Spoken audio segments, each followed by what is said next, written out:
One question to ask yourself to know your future. And to change it too. The German writer and believed he could predict someone's future based on one simple fact. If I know how you spend your time, he wrote, then I know what might become of you. Seeing how you spend your time reveals your values and, thus, shows where your investment of time, attention, and effort will lead you.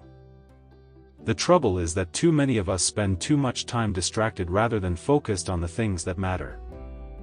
Wasting time on distractions, which we'll later regret, leads to a life filled with missed opportunities. Using a few of the concepts I discuss in my book, Indistractable, you can become the person you want to be without letting distractions lead you astray. Who do you want to be tomorrow?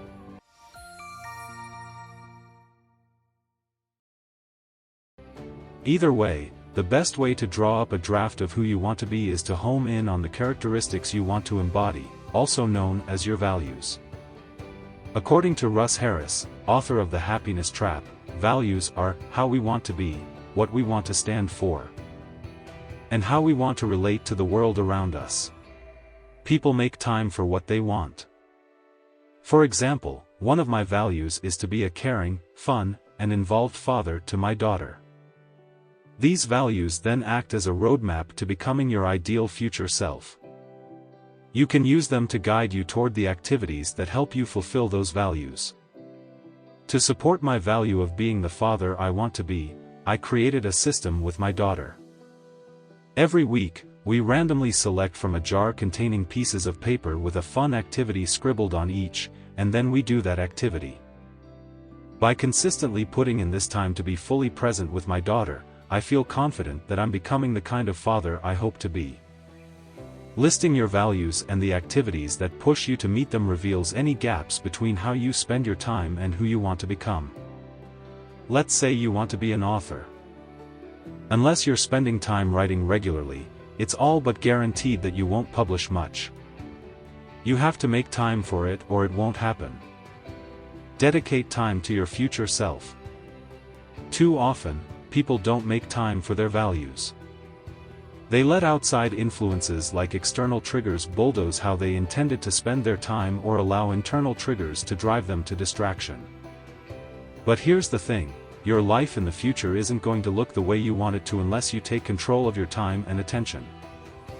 The best way to make our ideal future come to fruition is to turn values into time. Time boxing, a well-studied time and attention management technique, facilitates that. It involves reserving specific periods in your calendar for traction, the activities you plan to do in advance to live out your values.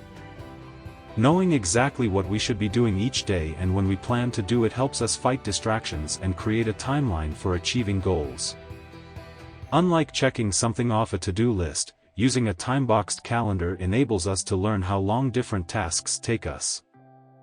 That, in turn, informs a feedback loop for our progress. The best way to make our ideal future come to fruition is to turn values into time.